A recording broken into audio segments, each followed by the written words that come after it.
안녕하세요, 시청자 여러분. 오늘 가장 흥미로운 뉴스 5가지를 선정하여 전해드리겠습니다. 끝까지 함께 해주세요. 1. 미국의 동맹국 관세 부과와 트럼프 전 대통령의 발언. 오늘 미국은 캐나다, 멕시코, 중국 등 주요 무역 파트너 국가들에 대해 새로운 관세를 부과하기 시작했습니다. 이 조치는 미국 내 산업 보호와 무역 적자 개선을 목표로 하고 있지만 동맹국들과의 관계에 긴장을 초래할 수 있다는 우려가 제기되고 있습니다.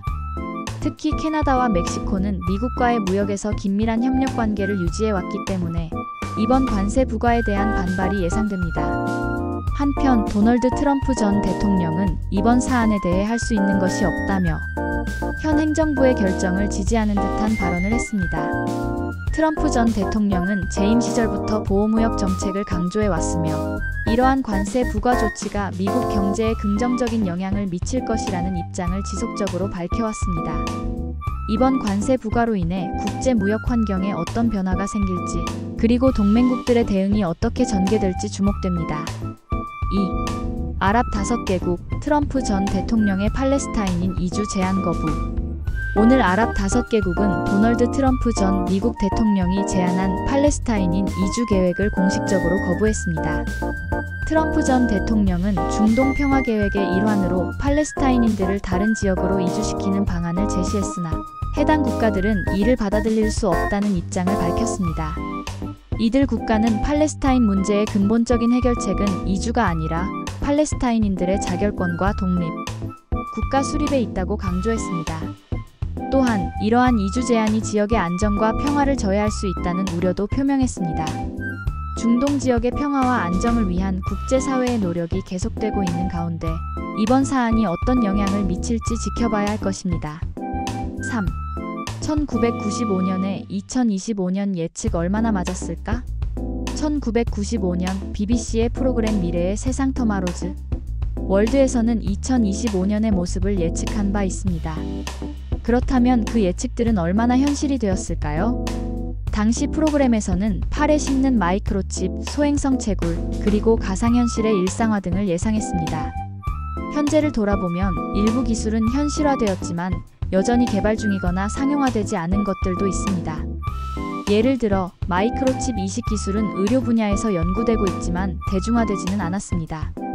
소행성 채굴 역시 기술적, 경제적 한계로 인해 아직 실현되지 않았습니다. 반면에 가상현실 VR 기술은 게임과 교육 등 다양한 분야에서 활용되며 일상에 스며들고 있습니다. 이러한 과거의 예측을 통해 기술 발전의 속도와 방향성을 재조명해 볼 수 있으며 앞으로의 30년 후를 상상해 보는 것도 흥미로울 것입니다. 4. 파리의 역사적인 샤토, 매월 첫째 주 일요일 무료 개방. 프랑스 파리에서는 매월 첫째 주 일요일마다 11개의 역사적인 샤토성을 무료로 개방하고 있습니다. 오늘인 2월 2일에도 많은 방문객들이 이 기회를 활용하여 문화유산을 탐방했습니다. 이 프로그램은 시민들과 관광객들에게 프랑스의 풍부한 역사와 문화를 체험할 수 있는 기회를 제공하며 일부 샤토는 사전 예약이 필요하니 방문을 계획하신다면 미리 확인하시는 것이 좋습니다. 파리의 이러한 문화 프로그램은 역사와 예술에 대한 접근성을 높이고 시민들의 문화적 자긍심을 고취시키는 데 큰 역할을 하고 있습니다. 5. 국립한글박물관 화재로 인해 소장 유물 이전 결정. 오늘 국립한글박물관은 최근 발생한 화재로 인해 소장 유물들을 국립중앙박물관과 국립민속박물관으로 옮기기로 결정했습니다. 이번 화재로 인해 일부 유물이 손상되었을 가능성이 제기되며 정확한 피해 규모는 조사 중입니다. 박물관 측은 유물의 안전한 보관과 복원을 위해 최선을 다하고 있으며 관람객들의 안전을 위해 당분간 전시를 중단할 예정입니다. 한글이라는 소중한 문화유산을 보존하기 위한 노력이 계속되고 있는 만큼 이번 사태가 빠르게 수습되기를 바랍니다. 오늘 준비한 소식은 여기까지입니다. 시청해주셔서 감사합니다.